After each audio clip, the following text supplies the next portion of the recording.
Ito nga pala ang aking diskarte guys sa mga sisiw para hindi sila mag feather picking, no.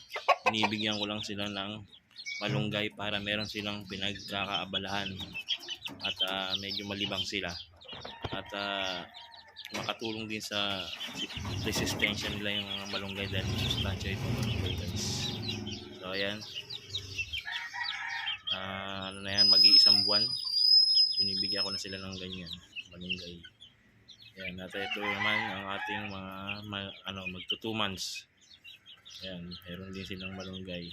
Yan, tuwing umaga binibigyan ko sila niya para hindi nila maisip mag feather picking, no?